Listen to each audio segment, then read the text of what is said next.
What's up, Internet? Pete here with a quick disclaimer for this week's episode. We had a slight technical issue that led to Max's audio being a bit overcompressed, but don't worry, he only sounds like that for the first 4 minutes of the episode. As always, thank you guys for your understanding, and please enjoy the show.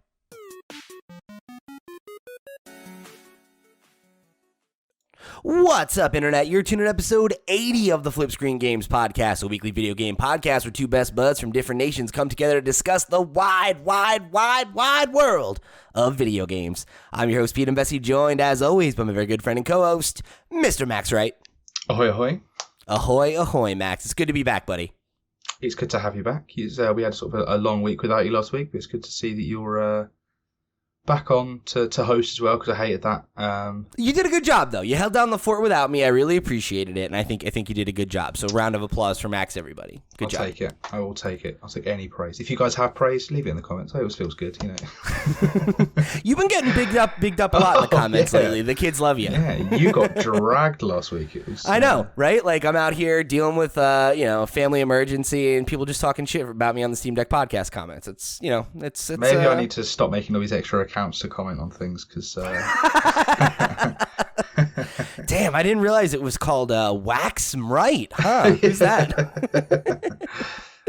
So speaking of comments this week, we've got a really special episode for you guys. We are jumping into a big old massive rock block, we'll say, because we're just answering questions today. It's all questions from you, the community. We've had a couple great ones over the last couple episodes that we haven't gotten a chance to get into. So today, Max and... No, go ahead. No, you're good. It's been so busy the last couple of weeks. We've had these sort of in the docs ready to go. We'll get to those questions, and there's just been so much coming up, like the day of recording, before recording, all sorts of stuff. So this week, where there's literally nothing to talk about, because we spoke 4 days ago, me and Steve spoke about video games. Let's talk about all these comments that we've been trying to get to. Let's do it. Yeah, I'm excited. We got some really juicy ones to jump into. So we'll kick things off with a fun one. This one comes from one of our Patreon producers, Mr. Zaid Ito, who wrote in and said, "Bit of a brain buster, but with The Last of Us on HBO, it got me thinking of adaptations. But the other side of it, instead of a game being adapted to a TV show, what TV show would adapt into a game well? An example would be a Demon Slayer game being developed by From Software, CCing Sekiro. Curious to hear your thoughts." I like that angle of it too. Not just what show would make a good game, but who's the right I like that team behind it, right? Did you have one in mind? Well, I was thinking about specifically about that Demon Slayer thing. Demon Slayer's an anime, right? It is. It's originally a manga, so I don't know if that precludes us anywhere too. There's a lot of those, and so I'm gonna not touch on any of those, because there's so many anime games out there at the moment. I was thinking of The Mandalorian, just because I know it's probably quite an easy one, but I really feel like there's some sort of great, bounty hunting. It doesn't have to specifically be based on the TV show. I mean, obviously it will be. It doesn't have to follow the TV show, but like have a, The Mandalorian going out and doing his thing. That TV series is essentially doing side quests to the show. You watch a show, it's a side quest, move on to the next side quest. Having that with like an overarching plot would be great. I feel like my joke answer was going to be a Seinfeld fighting game, because that would slap. Absolutely slap. That is awesome. So I know you guys talked about this a couple weeks ago, but since you just dropped the Seinfeld thing, I'm going to bring it back up. I started playing Hi-Fi Rush this last week, finally. I'm loving it so far. Did you catch that the organization is called Vandalay Productions? Yeah. Art Vandalay was George's architect alter ego. I was I wonder if this is intentional. Like, was this I wondered that. Yeah, I did think that. Yeah, I got a real kick out of that. Come on, what TV show would you like to turn into a show, game? I think for me, the number one answer here has always been Avatar: The Last Airbender. Yeah, that's great. It's just a show that has such a rich mythology. I always thought the world of Avatar was really well realized, and so I know now they just launched that new studio and everything, and they're making all these new projects set in that universe. So it seems like the idea of it starting to get expanded out and kind of grow beyond the Aang part of that story, and then obviously Korra after that. I feel like there's just so much you could do. Like, you could tell a game about the next avatar after Korra. You could do a game set about a random avatar, like, at some nondescript point, like prior to the war, but after I forget the name of the first avatar that we met in the Korra series, but there's like hundreds of them that we don't know their names, and like there isn't a lot of information about them. So I think you could pretty easily pick an interesting point in the history of that universe and have it either be like a single player, open world, third person action type game where maybe you start as a master of, say you're an earthbender, right? And then you learn the other disciplines as you go. I think that could be cool. And like that could maybe like tease into a trilogy, right? Where the first one is about becoming the avatar and then having to do something with those powers. And then you kind of get, the rest of their life. I mean, you can sort of see like a God of War style thing where like, as you go through and you're like, cool, now I know the rock powers. I can go back through to sort of like the earlier bits in the game and go through ways I couldn't go because now I can move earth or I can control fire. Or I have like a new trajectory power or like whatever. Yeah, and you could like splice in some of those kind of like Metroidvania elements into like a more, open world third person or like open area third person kind of game like that. Yes. Definitely. I feel like that would just be such a slam dunk. I think there's a really good opportunity for you to make a super, like a very all ages type game that would work for young players, would work for old players like us who have nostalgia for the original series and all that kind of stuff. And I just think there's a lot of ways you could go with it, because like whether it's, changing what type of bender you start as, whatever, like they could even let you pick that. I don't know. I think there's so much. There's so much meat to wring off that bone between like the spirit world, all the like crazy animals, like I think you could really make a satisfying, exciting open world to explore and get lost in that universe. Yes. Yeah, I agree. I've just thought of one while you were talking about that because it made me remember that animation exists that isn't anime, and I thought Invincible would probably make a great game. Yeah, and I mean, I'm a huge fan of the original comic. I would love to see something like that. I think as cool as like an open world like action adventure type game is, where you are just like Mark and you're super powerful and you're doing all that kind of stuff. I think in the same vein, this is something I've always thought about a Superman game too. I would be interested in seeing a character like that in like a more Telltale style game. That was something I think Telltale did really well with their Batman series, where it was like there would be moments where you're Batman, there's moments where you're Bruce, and then you would have certain like areas of opportunity where you would be like, do you want to go in and deal with this as Batman, or do you want to approach this as Bruce and like make different choices that way? I think something like that with a Superman type character who is like so powerful, and I think like finding a way to realize all those powers and make you feel super powerful and have that feel satisfying could be tough. Whereas having like a story-driven game that's more about you have this responsibility as a figure like, Superman, and then how do you, like, what choices do you make? How do you, like leverage, like, like I could see a situation where it's like, oh, your super hearing is going off and you hear these two different people struggling. Like, who are you going to go save? And then that ripples out the rest of the story, right? And things like that. I'd love to see something like that. I think that would be really something with replayability as well. Yeah, for sure. And it's like I think like we often go to like, oh, it's an action adventure game, right? And it's like I'd love to see more experimentation with IP like that. Yes, I thought it was really cool that Marvel Midnight Suns wasn't just like another Ultimate Alliance or like a third-person action game. Yeah. A lot of the comments when the game came out were, "Oh, I was really excited for this till I saw it was a card game or like a strategy game." And it's like I was felt the exact opposite. I'm like, oh, yeah, I'm into that. Give other things a chance. There's no need for everything to be the same in another skin. But I guess that's probably an important part of like if you were to I'm sure if they did let's say in a world where The Last of Us was a show first, I'm sure the game would be like you say more like a cinematic Telltale thing, and it wouldn't be true. Yeah, it probably wouldn't be what we have now as the game. It probably would be a more like The Walking Dead, Telltale, like that sort of thing, or even like a VR thing. Who knows? I think that's a good one. And I'm struggling to think of TV shows that I've seen that aren't sitcoms. I really don't think sitcoms make very good video games. Comedy's hard to do in gaming. Oh yeah. And also just like there's only so much like it's always in my head just like the Scott Pilgrim game where it's just going to be a beat 'em up with characters and elements of that show. That would be So hilarious for like a workplace comedy though. Like it's like The Office or something like that as a beat 'em up would be pretty funny. that would be fun. Yeah. There's a lot of comedy in that. Probably a little past our time on that one, but I think so. Yeah, I think so. Unless they do another version of it, who knows? Yeah, you can do it with Abbott Elementary. That's the new hotness. Was is that good? Oh, it's great. It's really good. Yeah, if you're a fan of like the workplace comedies like Your Office or Parks and Rec or any of the like Abbott Elementary is really really good. Definitely check that out. I'll give that a look.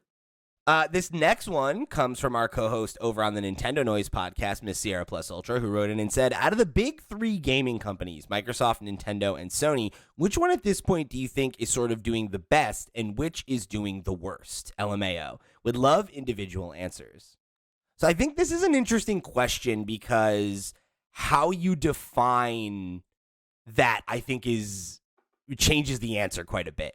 Yeah, I was going to say the exact same thing in terms of like, is it who's doing the best for us as people that play games, or who is doing the best for the companies themselves? I think we answer it both ways. Because I think it's a different list either way, and I think both are interesting. Yeah, I think that in terms of like who's doing best for me as someone that plays games, I guess Sony haven't done a lot since. Which I know was very recent. I'm not saying like, oh, they've done nothing. What have they done for me lately? Yeah. I'm saying that like when God of War Ragnarok came out, I hadn't really touched the PlayStation since Elden Ring was out, and I don't see myself playing the PlayStation again for anything serious until Spider-Man 2 drops. So for me, like that's sort of quite low down. Nintendo again, like they hadn't done a lot for me towards the tail end of last year, but then this year they're starting off with like Metroid Prime Remastered and with Legend of Zelda's coming out soon, like stuff like that. But then Xbox has also got its Game Pass and it's got Hi-Fi Rush. So I think for me, Nintendo's probably going to be, for me, number one at the moment in terms of who's doing best because they're releasing games that I specifically like. What about you? Oh, and I think Sony's the worst. Yeah. Yeah, I don't know. It's interesting. Like, I think I'm inclined to say that right now I do feel like that about Nintendo. Like, that they're where I'm spending the most of my time right now because I'm playing Fire Emblem. I'm playing something else that I'm going to talk about in Nintendo Noise tomorrow. There's a few Nintendo games coming up I'm really looking forward to between Advance Wars and The Legend of Zelda. And, I think this is going to be a big year for Switch, at least for me, right? I'm going to spend a lot of time there.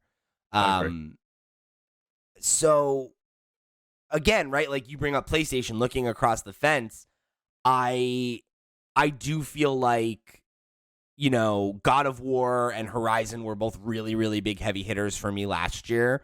And I played a few games in between that on my PlayStation, but I definitely found myself using it more for big exclusives than not.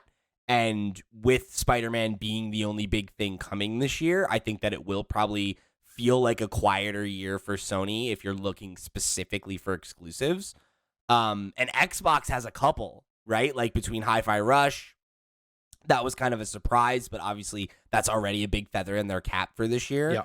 Yeah. We know that, knock on wood, right? Assuming everything goes as planned, Redfall and I'm blanking on the name right now. The next big describe it to me. The next big Bethesda, Starfield.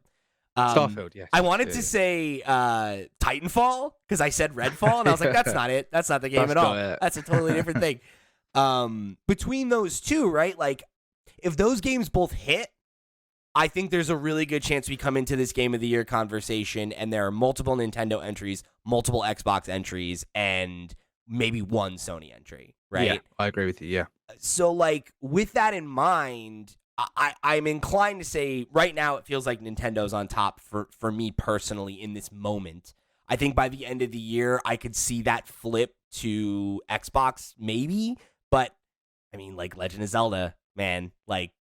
that's going to be a tough one to beat. If Tears of the Kingdom delivers the way that Breath of the Wild did, it will be Game of the Year. And I don't think anything else can really get in its way, save maybe Starfield. If Starfield feels like the next coming of Bethesda, and it's like it has the impact that like Fallout 3 did back in the day, or that like Skyrim did back in the day. Like, then maybe we have a real conversation on our hands.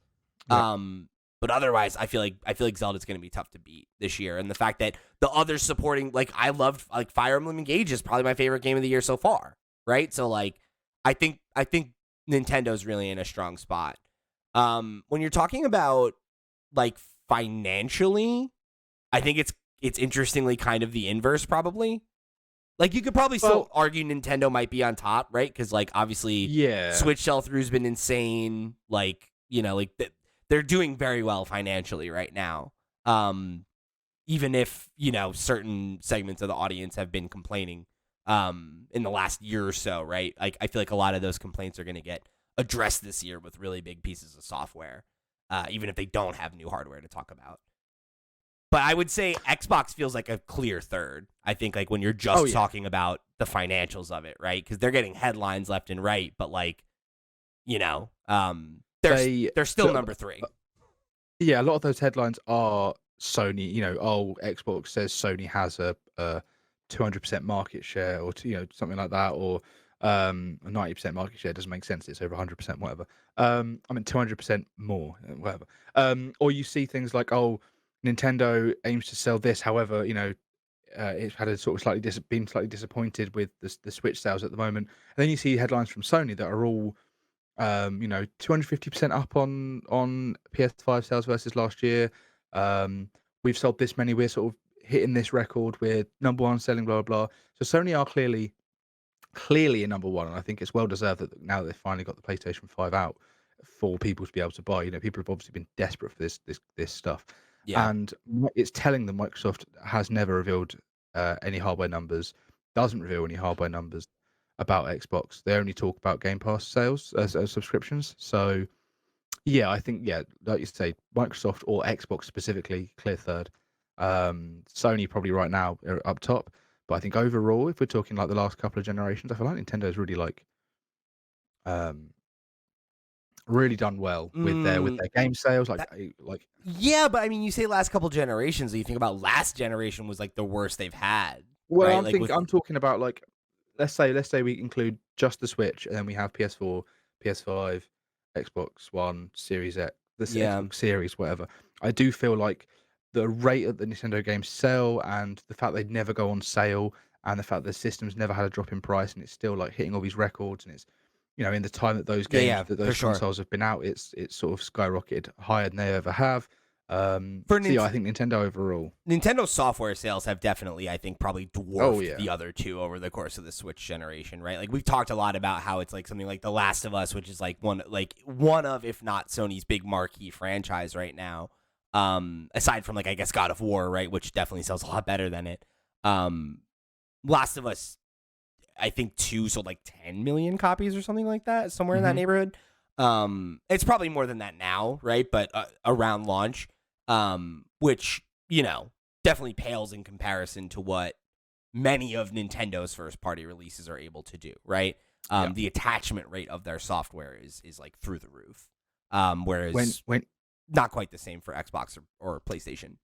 Yeah, when you see headlines from like the last couple of years, like, God of War has now sold 25 million or whatever it was, you think that's a fantastic number, and like that's sort of like a Nintendo level number, and it's a game that deserves it, and it's work that deserves it. But also, if you then factor in the fact that that game regularly goes down to like £15 on the PSN store or whatever, at a certain point the tail sort of drops off, where you go from like, they're selling really well, but you're selling lots of them at a lower price. Sure. Is Nintendo's just selling 40,000 copies of Animal Crossing at full price, 40,000 copies of Mario Kart Deluxe at full price, 25 million copies of Breath of the Wild at full price. Pokemon, they sold 20 million copies of Pokemon at full price. It's incredible. And I think that's just the power of a larger audience, because they've also got kids to cater for as well. But also, I guess it could also be that Nintendo has less variety, not in that like all Nintendo games are the same, but like if you're buying a game on your Switch, you're buying it because it's the only place you can get it, maybe, for the average user. Whereas on PlayStation, you could pick up, let's say you're only buying 6 games a year. If you're on Nintendo, you're buying the same 6 games as everyone else. But if you're on PlayStation, you're buying, I don't know, God of War, Elden Ring. You're buying, like, if you like Gotham Knights, maybe you like Hogwarts Legacy. You're or sort of jumping like around all the third party stuff. you're gonna get like there are a lot of those people, right, that like buy a PlayStation, maybe they pick up a God of War or Horizon once in a while, but like they're mostly playing like Call of Duty, or they're playing Fortnite, or they're playing FIFA, or they're playing other big third party stuff that is more dominant on PlayStation because PlayStation has a bigger market share, right? But like those aren't exclusives by any means, and like PlayStation's sharing that revenue, whereas if you're a Switch user, the stuff you're looking forward to is probably the same stuff as every other Switch user, right? With save certain things, right? Maybe you're not into Animal Crossing, right? But you're going to show up for Zelda, right? Or maybe you're not into, maybe you're one of the 5 people that doesn't own a copy of Mario Kart, but you'll show up for Mario Party, right? Yeah. I think that's a big advantage that Nintendo does have over the other two, that's for sure. Moving along, this next one comes from Trendy Brendy, who wrote in and said, are there any game companies you want to see return to the spotlight with a vengeance a la Level 5? Regardless of if the companies still put out stuff, you can wish for Valve to make some threequels, even if you know that's not realistic. My answer is a boring one, because I know I've said it before, but I'll share it quickly, and it's BioWare. BioWare, historically, I'll say, is one of my favorite studios. During the Xbox 360 PlayStation era, when they were putting out Mass Effect and Dragon Age, I think both of those, I guess Inquisition is an interesting one because it was cross-platform, but we'll just, say both of those trilogies were happening in that generation. I think both of those trilogies are exceptional. Both of them have their problems, that's for sure. But I think that is a type of game that nobody else makes, really. You have other studios that flirt with it, right? It's not like there aren't other games where you have companion characters and like a story where you can impact the narrative. But I feel like none of them ever feel like they ring as true as what BioWare was able to do.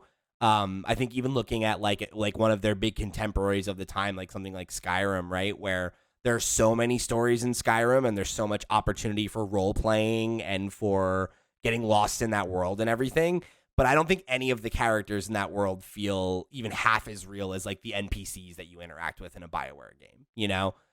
Each individual interaction, each individual moment in those games really feels like your actions have consequences, and that like what you're doing makes a big impact, right? And that there's going to be ripples from choices that you make, and getting to see how like a character that you had a bond with in the first game ends up coming back 2 games later and having your back, right? And things like that. I think those moments just like, they're so rewarding, and playing those games for the first time when they were contemporary or when they were fairly contemporary, they left such a big impact on me, and going back to them with both of them within the last like year or two, between the Mass Effect Legendary Edition and then I replayed Dragon Age 1 and 2 on Game Pass just because I was in the mood. They hold up so well, right? And like there are things about them that are not modern. There are things about some of the gameplay that could be improved.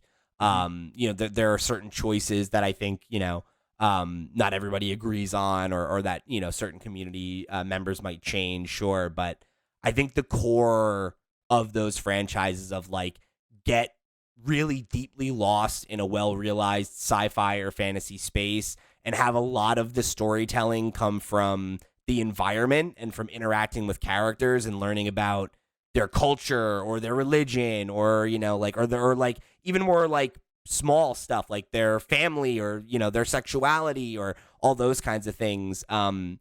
I just don't think that there's any other series that recognizes a cast of characters as well, as what BioWare did back then. And like they've had a bunch of these really high profile blunders between the last generation and up till now. And like we know that they're trying to recapture that glory, right? They are like going back to the drawing board. They are making a Mass Effect 4. They are making a Dragon Age that feels like the next step that we've been waiting for a long time, right? With Dreadwolf. I don't know that these games are going to come out and succeed. I don't know that they're going to land. They could come in hot. They could be rough. There's a million places where they could go wrong.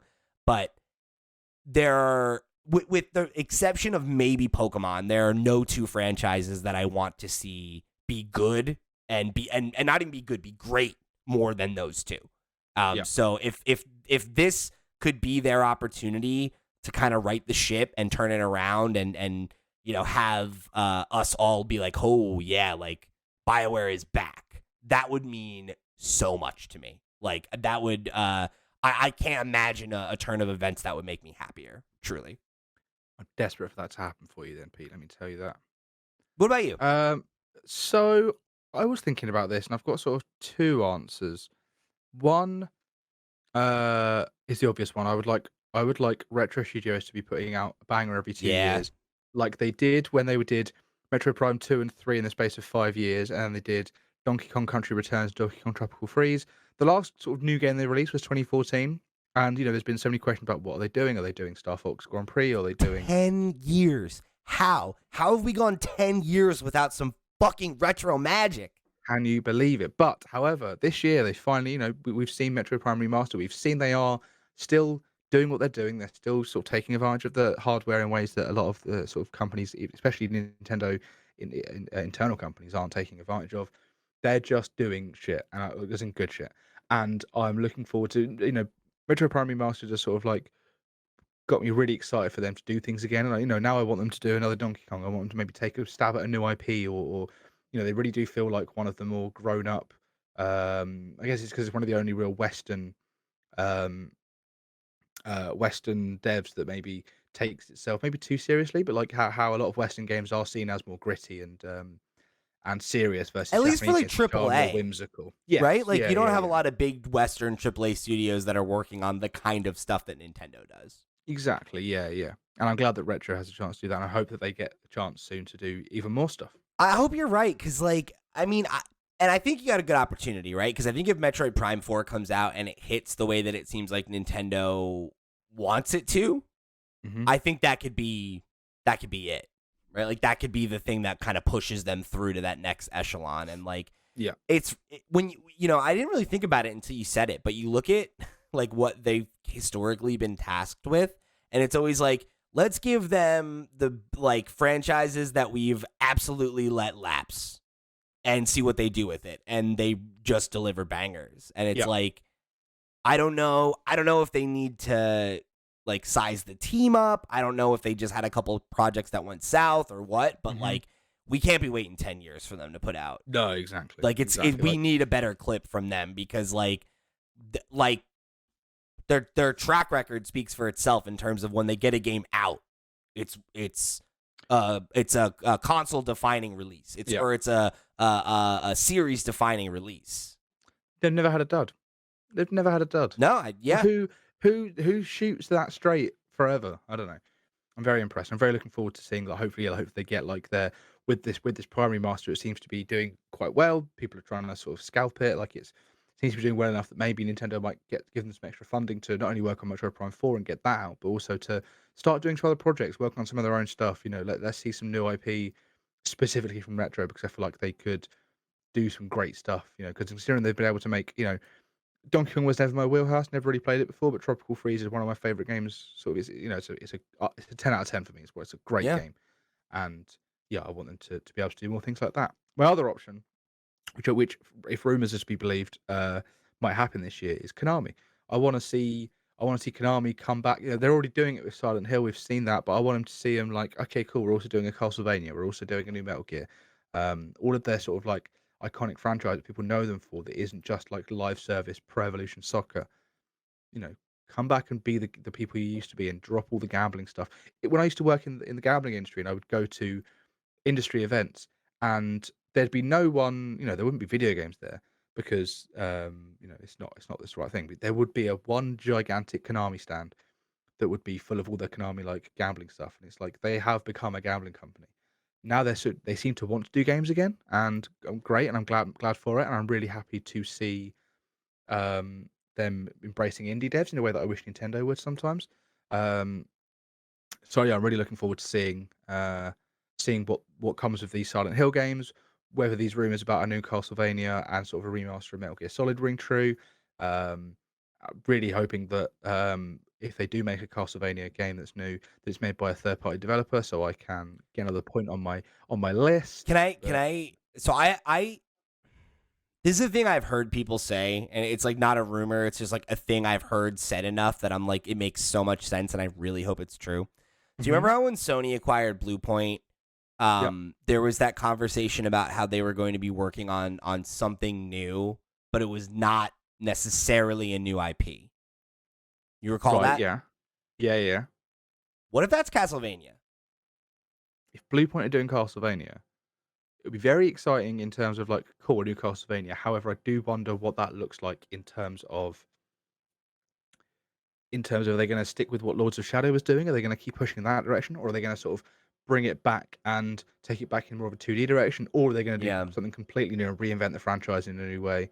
I could see it going either way, because like I feel like it would be like, if you want to speak to the 2D Castlevania audience, I think it would be really easy to just do some like high quality pixel remasters and like do it like, aren't they like, I feel like we just talked about a new port of Symphony of the Night not that long ago or something like that, where it's like, I think there are opportunities for you to leverage some of the classic stuff and then do something fresh that like gets the name in front of people again. And you're like, oh shit, Bluepoint's doing a, like a third person, like 3D Metroidvania type Castlevania game. Like, I think that would get a lot of attention, and then you could partner with, and I mean, granted, they just partnered with Dead Cells to bring Castlevania back in like a more 2D way. So, I'm wondering, because I don't necessarily think that Konami's like reemergence into the space proper is necessarily going to be by them producing a bunch of stuff in house, as much as I could see it being like more like akin to what we've seen with like Marvel Games, where like rather than this big multinational corporation that is in a bunch of different industries being like, okay, like let's maintain multiple video game studios and like go through that whole process, because we know how expensive that is and how risky it is. Whereas like them licensing out Castlevania or Metal Gear or their other franchises like Silent Hills, which we've already seen them do, to other studios, to indies, to established third-party AAAs, and just like keep the IP relevant so that they can leverage it financially, like stuff like the Castlevania TV show, or maybe making a Metal Gear movie, or like, I forgot about that TV show. Really good show. I only watched the first like season and a half, and I've got like loads to get back to. Yeah, you should get back to it. It goes a little off the rails at points, but it's good. It's good. It's a good show. I thought that first season was like, it blew me away for sure. Banger, yeah. For something that's like 3 or 4 episodes long as well. Really good. I remember I watched like the first episode and was like, damn, this is good. And then I just sat and watched the whole thing, and I was like, fuck. Yeah. I could do with more of this. I could do with a lot more of this. So I think they are probably recognizing that in the modern era, leveraging your IP and IP management is one of the big things that is a moneymaker, right? And that like Metal Gear and Castlevania and Silent Hill and like these iconic IP that they still own, that they're leaving money on the table by not leveraging it. And just because they don't want to maintain video game studios and do all that doesn't mean that they can't have somebody, and maybe it is like a partner like Sony or somebody like that, right, who's willing to like give them a deal for an exclusive offer and get their games, get exclusive pieces of content for their for their platform, right? This Metal Gear Solid thing, I think it's been rumored for a long, long time. It's always felt like a Sony thing to me. It's always felt like it would be like a Blueprint, or it would be like a PS5 exclusive by someone else. It's always felt like that to me. Bluepoint would be such a good choice for that. Like they're just, I really don't think anybody does that better than them. Of like the, let's take this thing from the ground up as much as we can and try to make it feel as true to the original while also feeling modern and feeling fresh. And I would love to see them do that, but I guess we'll see. Yes, we will. All right, so before we get into a couple more questions for you, I'm going to just give you a reminder that this episode of the FlipScreen Games podcast is brought to you by our Patreon producers for the month of February. They are, of course, Arnold J. Rimmer, Christopher Valenz, Earth Visitor, Gabriel Hasselmeyer, a.k.a. Sobi, Wakahula, Snackago, and Ty the Dude. Thank you guys so much for your support over on patreon.com/FlipScreenGames. You're all the realest of the real, and we greatly appreciate your support of this and all of our sister shows. Remember, if you want to become a Patreon producer, if you want to find our content all over the web, however you want to get involved, FlipScreen.games is our website. Please head over there, click on some stuff, show us support however you can. We appreciate you tuning in for this week's show. So this one, it's been burning a hole in my pocket for a bit. It feels like, we got another patented 3-question formula from one Mr. Asobi, one of our Patreon producers. So number 1, Asobi writes in and said, I've recently watched a video about the stages of graphics evolution in games, talking about how game graphics evolved over time and where it could go from here. Do you think video game graphics are close to their peak right now? Or do you think that at some point in the future, there's going to be a new kind of tech that makes another big jump in graphics possible? Or maybe there's another area that could have a big technical jump soon. For example, AI, NPC behavior. What do you think? So I feel like graphics is going to be it's going to be one of those things that we are going to start seeing diminishing returns on. I think we already are seeing that. Like, there's always like other things they can be doing, but I feel like a lot of the stuff they're doing at the moment is very much like it's just sort of set dressing on top of things that are already there. So I feel like as we go on, we're going to sort of hopefully focus more on performance, which things they have been in the last couple of years. We've seen, um, when they're not focusing too much on ray tracing, we've seen like have your 60 FPS mode, have your have your tight performance mode, blah blah blah. But I don't see there being anything other than like when they start to improve ray tracing, that really comes in, that really improves graphics more than it needs to be. I just think performance is probably the big thing that they need to nail down, really. It's interesting because I think we have a lot of conversation about this that feels a little short-sighted. I think sometimes, like, and I mean the royal we, right? Like, I think we get a little too bogged down in how things are right now and think of that as, like, a standard, right? Because, like, I think there's been a lot of conversation, right, over the years about how we'll never see the kind of graphical jump that we saw again from, like, the NES to the Super Nintendo, or, like, from, the Super Nintendo to the N64, right? Or from the N64 to the GameCube, And I think on some level, that might be true in terms of a massive, completely fundamental shift where you're like, everything from last gen looks archaic and what's new is now the standard, right? I don't know that it'll be that much of a flip switch, but I think all you need to do is go back and look at video game coverage during the original era of 3D games, during the second era of 3D games, during the last generation, where there's always conversation about how, man, video games just look so real now. It's like they'll never look more real than this. They're like indistinguishable from reality. And then like you look at a PS2 game and it's like, well, no, that wasn't. Yeah. Right? Like that was at the time we felt that way. But I think you can look at that as simply as like, and this may be a controversial statement, but I think if you look at the PS3 version of The Last of Us versus like The Last of Us Part 1, right? There's a huge amount of difference between what those things look like moment to moment. Now, how much does that difference matter to your brain when you're just remembering the game? It's not the same, right? It's not the same as thinking about what Mario looks like versus like Mario 3, right? Or like maybe a more apt thing is Mario to Super Mario World, right? One generation apart. I don't think it's that dramatic anymore, but I think there is a lot of still room for complexity and like in realizing the world, right? Like I think of something like Final Fantasy VII Remake, where when that came out on like the base PS4, and like the character models are like, oh my god, I can't believe how lifelike these are, and then like the backgrounds are blurry and stuff because like you're competing for usage, right, and things like that. I think those are the things that we're going to talk about more rather than, oh, like by the end of the PS5 generation, the graphics are so much, it's going to be more like, wow, can you believe how many NPCs you can get in the background independently moving? Can you believe how advanced this AI is that when I'm playing Grand Theft Auto 6, right? And I fire a gun out in the street and there's 30 NPCs and 10 of them run away and 2 of them attack me and a couple other just free, and everybody's acting differently and it makes moments feel more dynamic. I think things like that are, and I think that's similar to what you're talking about with like optimization, right? Where like being able to improve frame rate means you can get more stuff on the screen, right? Or things like that. Without how many things can you have interacting at the same time before you start to experience slowdown, things like that.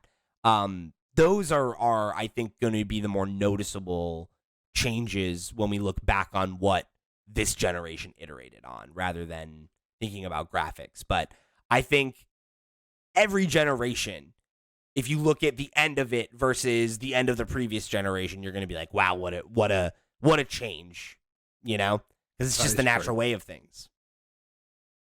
I mean, yeah, look at like I can't think of any. I mean, look at Bloodborne. I guess not that it's a fantastic looking game in its own right, like design wise, yes, but maybe not in terms of pure graphics. But if you compare something like Bloodborne at the start of the PS4 generation to something like God of War Ragnarok right at the very, very end, like just the difference in that, not only just like how it looks, but and the fidelity of the graphics, but also the performance and the amount of stuff you can fit into a space and how stable it is and stuff like that. That is a huge jump.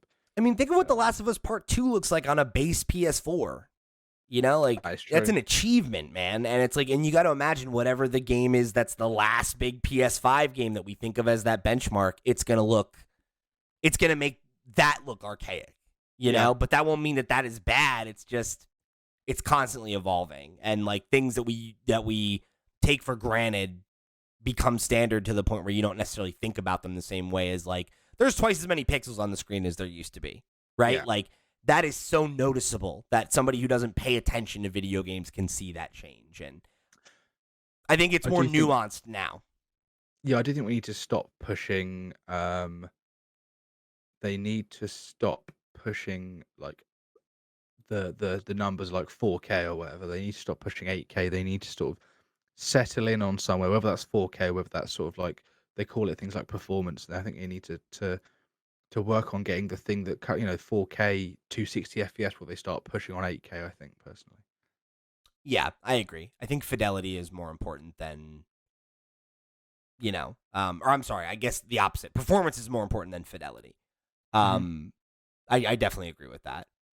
And then I definitely think just to answer the other bit, I definitely think we will see a massive technical jump in regard to AI and NPC behavior over the next generation plus. I think that'll probably be one of the biggest things that we think about as being different as we see just systems get smarter and like be able to have more dynamic if-then statements that create more opportunities for them to interact with you in different ways, Yeah, that is a great. Yeah, it's good. I think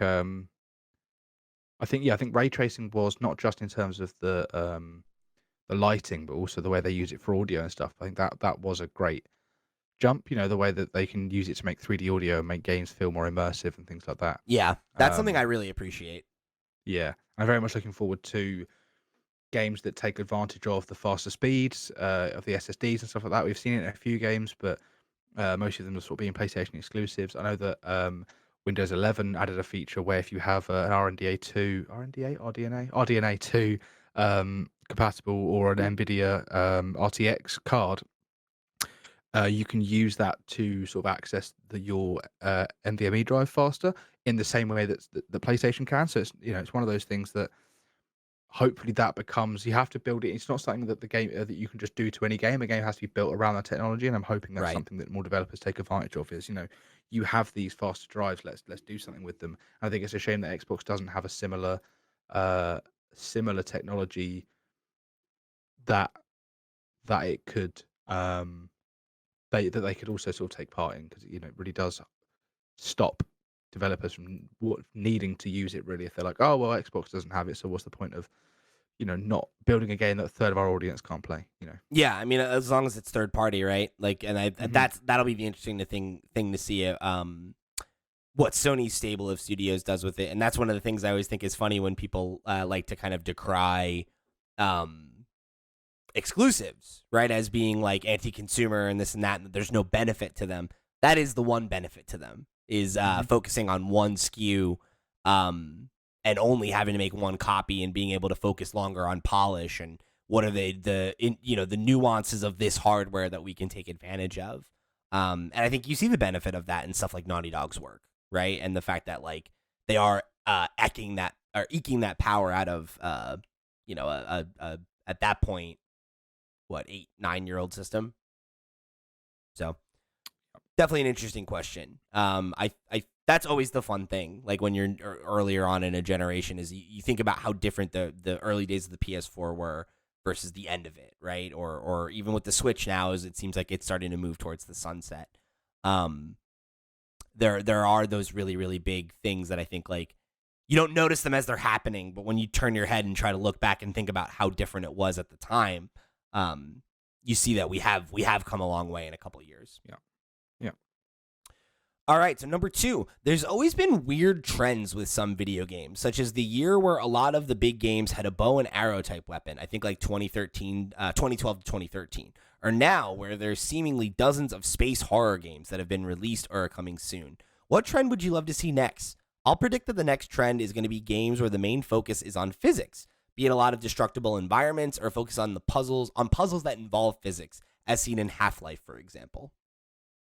I'm glad someone else noticed the bow and arrow thing, because I remember when, was it Tomb Raider 2 and... I think it was the first Tomb Raider, because that was around that time. Yeah. 2000. So the first Tomb Raider, and then there was Crisis 3, I think randomly had a bow and arrow in it. Yeah, it did. I remember that. There was quite a lot of that going around. I think it was specifically you see things at E3 and you're like, that there's a lot of that happening. And I feel like you see that a lot at E3s, where you'll see like, damn, like we're seeing a lot of this one type of game at E3 every year. Yeah. And I think that things like, or hopefully Skull and Bones and things like that, things that are multiplayer games that aren't competitive, I think a lot of those we're going to see. We're already seeing a lot of survival games, but even there, in some way, they are competitive, especially when you're thinking about V Rising or Rust, where you're fighting against other people and trying to reclaim space. Yeah, I think multiplayer is definitely the key, because it's Twitch streaming. It's how you get eyes on things. It's, you can send codes off to stuff. But I say that from a place of, we've been seeing these games come out for the last couple of years, and we're probably going to look back on this period as, oh, do you remember when there was all those co-op multiplayer games coming out? That's actually my prediction, is that's going to end. We talked about this a couple of weeks ago, I think, to some degree, but I think that given that you know what it was? We were talking about this in the context of PSVR 2. So I think given a couple things that have happened recently in the market, as well as the current economic, reality that it seems like we're unfortunately barreling towards, I think we are going to see a huge reduction in the number of multiplayer games, and I think we're going to see a move back towards single player experiences. And I think that's for a couple reasons. I think the kind of like that era we had where there was that real doom and gloom about like the death of single player games, or at least the death of big AAA single player games, I think that's proven to be false, right? And I think that, again, looking at recent trends, there are a few examples of games that have bucked that trend, right? Like last year, what was the biggest, the big selling third-party game that everyone was talking about was Elden Ring, right? It was a single-player game that sold like 25 million copies. I think proving, right, that like single-player games sell well if they slap, and if they speak to a broad audience. So I think, when you talk about this, right, like I think there's kind of two things that happen when you have these video game trends get forecasted. I think there's some of them where it's just genuinely, it's like a cultural moment, right? Where like something captures a lot of people's attention and their imagination, and a trend kind of organically happens, right?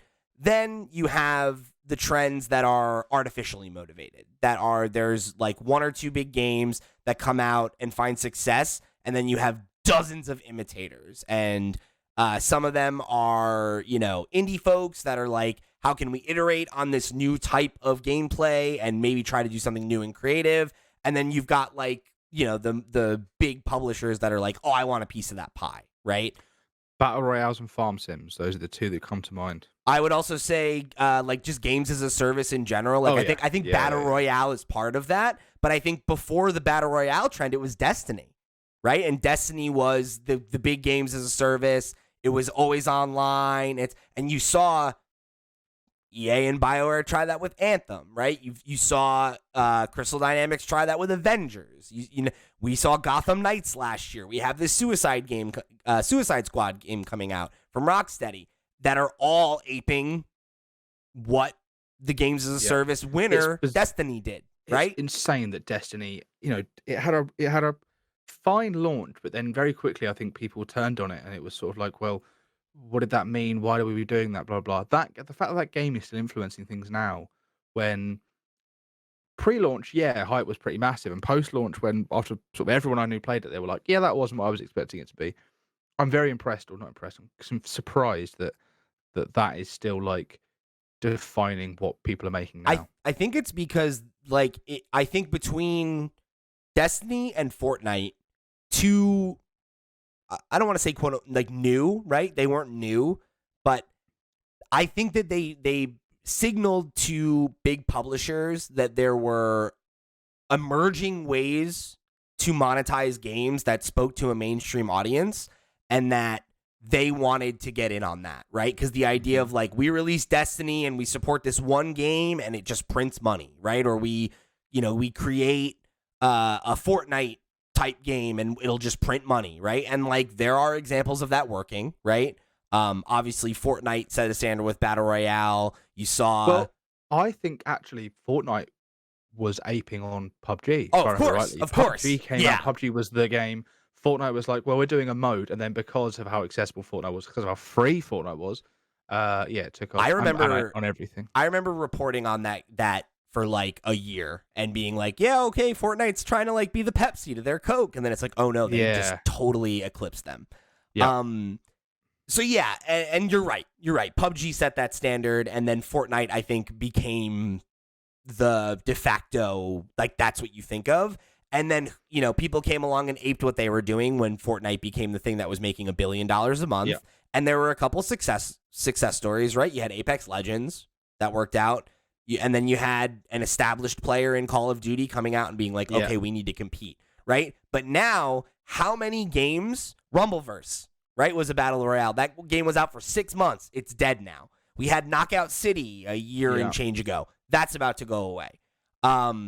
And so whatever on that and Ubisoft so on. Whatever that Ubisoft one that was about the streamers we spoke about. I can't remember. We spoke about it a few weeks ago. Yeah, I can't remember what it's called. But yeah, again, that came and went. I remember the one you're thinking. Yeah, but I can't. The name's on the tip of my tongue.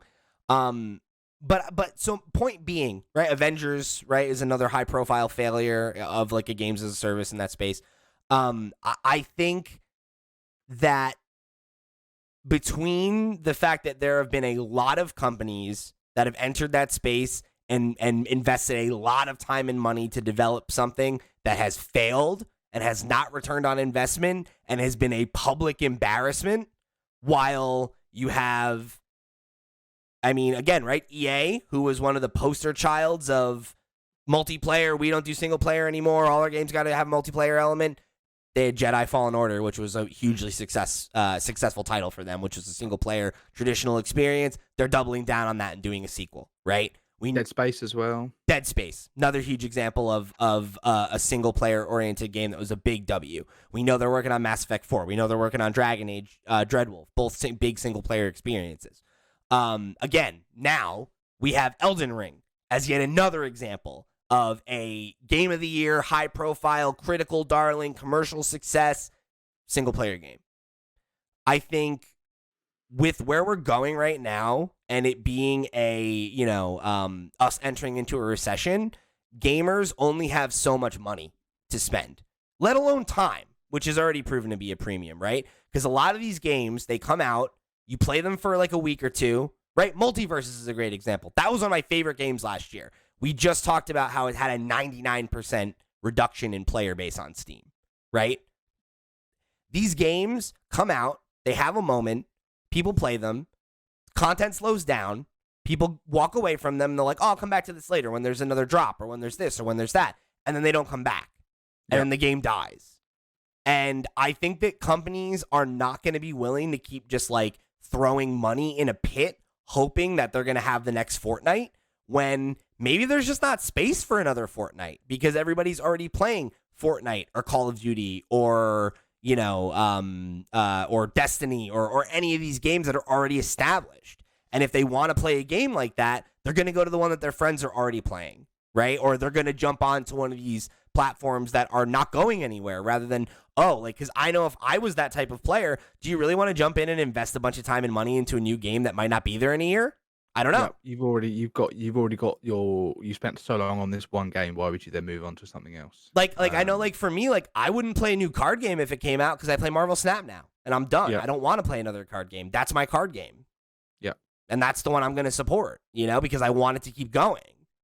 And so with that, I think that a lot of these publishers are going to be like, this is a risk now, right? Like, do we really want to invest 5-6 years making this game and then it comes out and it flops in 6 months, it flops in a year, and then we got to pivot and go on. It's it's not worth it, because a single player game, sure, there's the risk that it's going to have whatever sales it's going to have and then the tail is going to get slower or whatever. But the other thing is, and this is a thing we haven't really talked about that much, there are other ways to monetize those games that didn't used to exist when we started moving away from single player. Because now you could put out your game, it can sell its 5, 10, 25, if you're lucky, million copies, and then you go put it on Game Pass, right? Or you go put it on Sony's thing, or whatever, right? Or you get into sales and you put out DLC and you find all these ways to keep the game relevant.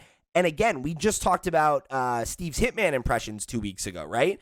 That's a game that came out in 2018, and it just got re-released effectively for these new consoles, and it's still out there. It's still making money. It's still, and it is technically a games as a service, but it's a single player game. So it doesn't need to have a player base. It doesn't need to have microtransactions. It doesn't need to have a season pass and all these things that I think, by and large, gamers are not going to have as much money for these days as we used to.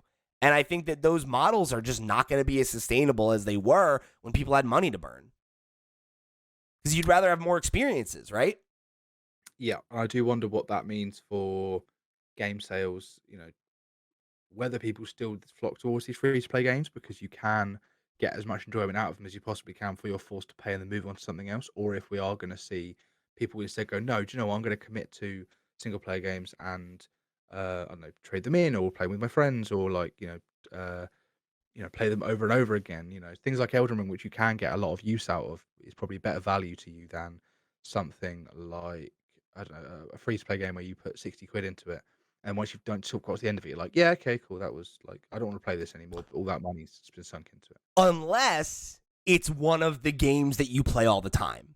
And you can only have so many of those, right? I know that one of my best friends, a friend I grew up with, right?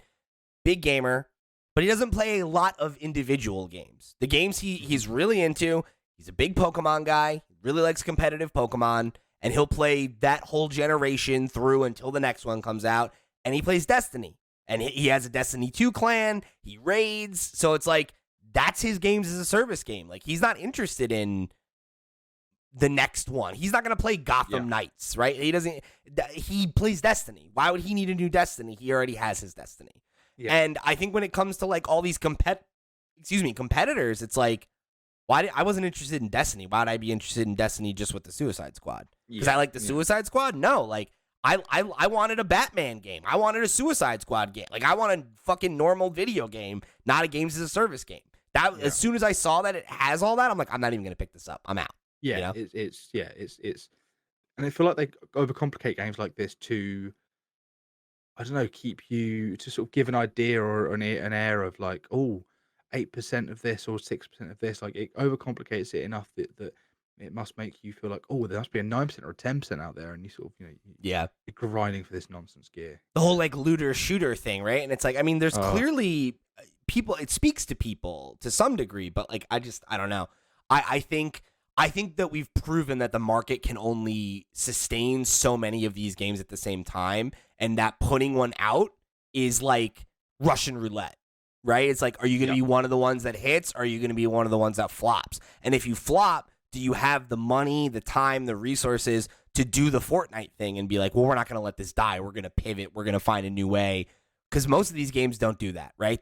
They go through their planned content and then they shutter. Yeah. To hop back to the question quickly, I think with success of Hogwarts Legacy and with a new Fable on its way out at some point, I think perhaps magic in games or High games fantasy. with wizards or that kind of thing. Well, not even necessarily high fantasy, because I wouldn't call Hogwarts that, but I would say like magic and spells and things that aren't the standard sword and board or like standard action fare. I think might come into it. I could see that. Yeah. Yeah. I think I could definitely see. I mean, we do have a lot of big fantasy games on the horizon too, between Fable, but we also have what is it? Unavowed, I think, is the Obsidian one. That's like the Elder Scrolls style game, and we got stuff like that on the horizon for sure. And we did just have Forspoken, which was a very magic heavy game. Very true. Granted, not fantastic, but there we go. Yeah. Still there though. It could. It is. You could be right. Right, put me out of my misery. What is the third of Asobi's patented 3-question system? I've heard 2 so far. Number 3, to wrap the show out on number 3. Considering that we are currently in the 3rd year of this generation of consoles, have you had your quote unquote "this is just the current gen now" moment yet, or does it still feel very new to you? Would love to hear your thoughts on this gen so far in general. So that's 2 questions. Let's start with the "does it feel current to you yet," and then you give your review. As in, like, am I no longer like, wow, this is next gen, like that? Like, oh, this is just the current gen now. Not like, wow, because I've not had that moment yet. This generation, I've not had that. God, this is new. They could not have done this last gen, because the game that's most impressed me so much, the game that's most impressed me on PlayStation 5 so far, I didn't play or couldn't play it on PS4. I guess I could. It was God of War Ragnarok, which is a game that is on PS4, and that has I've been like, oh, this game is incredible. It's got everything. There's no way this game could be, there's no part of this game that is weaker than the other parts of this game. Mm-hmm. And that is a game that is playable on last generation hardware. Maybe Returnal, because of all the extra particle effects and particle effects and stuff. That's just like sprinkles on top of like what is a game that was probably possible on the PS4. I've not had that moment yet, and I'm looking forward to having that. I really thought that Ratchet and Clank would be that moment, because the way that the way it was spoken about, the way the trailer sort of showed it, is like, this is only possible on PlayStation 5. The speed of the SSD means you can jump seamlessly between these 2 worlds at any point. But I never felt that. I just felt like I was moving. I never felt any like I'm moving between 2 completely different levels. And I get what you mean. It just felt like I was walking through a hole and there was a wall between the 2 levels.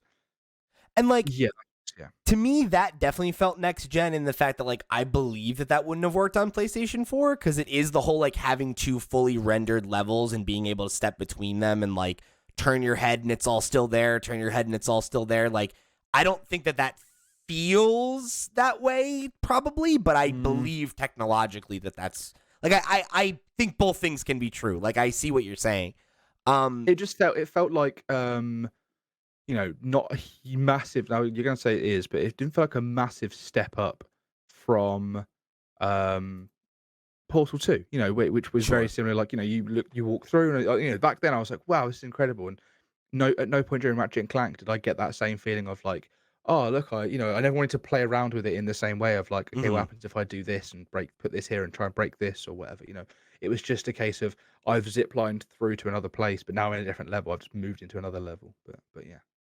So yeah, I think for me, I don't know. I guess the question is interesting, right? Like, in terms of like, does this just feel like the current gen now? I do feel that way. Like, I feel like these consoles are just like a part of my life and my rotation now. They don't feel new in that way anymore. But I think I felt like I had the whoa next gen moment at launch, because I think it's less about, for me anyway, I think when I talk about why you need to pick up these consoles, even if you're not, even if, say, like, the only games you cared about were Horizon and God of War, and you could still play them on your PS4 or whatever, I think that the quality of life changes that the PlayStation and Xbox have made do not get nearly enough attention because I think we've been kind of spoiled by them. I remember how long load times were on the PS4. You know, I remember playing Persona 5 Royal in 2020 and waiting like full minutes between scenes, right? Or between transitioning from one part of the map to another part of the map and things like that. I remember when you wanted to fast travel in Spider-Man, having to wait for a loading screen, and then the animation would play, and then another loading screen, and now you have to toggle that on if you even want to see it, right? Like, those are huge differences, and I think for me, those make a big difference not only just in like how much I get to play, because if I sit and play for 4 hours, like, you know, what might have been 10, 15 minutes worth of load times before now don't exist. That's 10 to 15 more moments of gameplay that I'm getting, let alone things like quick resume and how that's made it way more likely and easy for me to like play what I feel like playing and not get caught in the loop of like, well, I want to play this, but I'm in the middle of this game, so I need to get to a save point and then switch over. And like those are problems I used to run into commonly on the PS4, right? And those are just not problems anymore. And like all those things I think have like totally changed the way I game. They've totally changed the way I engage with individual like pieces of software, how willing I am to juggle games at a time and things like that. So yeah, like maybe it wasn't a night and day change graphically. Maybe we haven't had that moment yet where there is, you know, games that really stand head and shoulders above and you're like, there's no way we could have done this last generation. But I would argue that was true last generation too, right? 2-3 years in, the games that are coming out, they look prettier, they run a little bit better, but you're not really seeing the major innovation, right? The major innovations come on the back half of the generation when people know the hardware a little bit better, they've put a game out already, they've learned some of the challenges, and they've figured out what are the things that we were precluded from doing before that now we can experiment with, and what does that look like, right? So yeah, like I don't disagree with you in your assessment that we haven't really had that show-stopping game yet that is like, wow, like this is proof's in the pudding, right? But I think just the experience of playing on these consoles is so much better no matter what you're playing, right? That makes all the difference in the world to me, personally. I can see that. I'm okay with that. Yeah, I look forward to seeing sort of like what something like Spider-Man 2 can do by just being on the PlayStation 5. Yeah. Really looking forward to seeing. And like taking advantage of those quicker load times and stuff, right? Like that could really lead to different, interesting, dynamic moments in the world, you know, because you're moving so quickly across the city. Yeah. It'll be interesting to see, like, maybe you could have, like, dynamic moments where, like, a supervillain just attacks you in the air and things like that, you know, that we didn't really have the opportunity to do on the PS4. It is a shame that Breath of the Wild was on the Switch and wasn't able to be that fast, because I remember when they released the DLC and you got the motorbike. Yeah, the world like struggled to keep up with you. And when I saw the sort of the car and the stuff that's in the sequel, I'm now worried that we're going to have a similar thing, and that maybe, you know, if a new piece of Switch hardware exists and it's not this sort of super powerful like actual next gen, you know, Nintendo console, and it is more iterative, I'm hoping they put faster storage, or like you know, have taken notes on that maybe you do need to reduce loading or do you need to. Because I think Nintendo games do have a tendency to have sort of longer load times. Yeah. So we shall see. Yeah, for sure. So I guess before we call it a day here, any final thoughts on the generation you want to share? Because I think for me, like, I've really liked this generation. I think sometimes I feel like I'm an apologist for it, because I feel like people get a little like, it's not been enough and it feels like last gen and they launched too early, and like, I, from day one, have been thankful for the changes that they've brought to the day-to-day experience, right? And, like, even going back and playing older games on the new hardware makes them feel new again for me. So, like, I would say I feel very high on this generation, even if it's been stunted in some ways by console constraints and the pandemic affecting game timelines and all those things. Like, I recognize those challenges, but I would be miserable, I think, if I had to go back to the way it was, or if we hadn't gotten these upgrades when we got them, because I know going into the PlayStation 5 and Xbox Series X, I was really ready for something new, because I was really getting tired of how much time I was spending scrolling on Twitter waiting for my games to load up. I think that I have played a lot of good games this generation, as in, I'm talking from 2020 onwards. I don't know how much of that is specifically down to the PlayStation 5, or I don't own an Xbox, so I can only go based on the PS5. Like, I've really enjoyed the PS5. I enjoyed it. It was my first actual PlayStation system. It was, well, other than the PS2, sorry, but first one I bought myself and have owned myself and have exclusively played on myself. I think it's a great bit of kit. I think it's had some great games, but I don't know if I can say that the amazing games I've played in the last two and a bit years have been down to it playing on the PS5, and how much of it is just like I've been able to play Bloodborne, I've been able to play God of War, I've been able to play Spider-Man, like all of these games that were on the PS4 already. So Yeah. So yes, that's we have different experiences, I guess, because you had played a lot of PlayStation beforehand. You currently play an Xbox Series X, which I've not had a chance to sort of like really. And I didn't have an Xbox really last generation either, so that's like another dynamic shift, right? Of like, I wasn't really taking advantage of Game Pass like that. Smart delivery and quicker zoom didn't exist, so like those are big changes for me personally as well. Yep. And also, I've always been someone who has played on a PlayStation, a PC. So where I remember when I was playing Jedi Fallen Order on the PC. 2018? 2020. It was 2020. It was 2020. Okay. I got it during lockdown. I Gotcha. built a new PC because I started playing it and I was like, I'm going to build a new PC and sort of make some games a little better. So I built a new PC while I had a load of money because of COVID. Then realized my TV was too small, so I bought a brand new TV. So I had this big 50-inch TV, and it was just purely so I could play Jedi Fallen Order.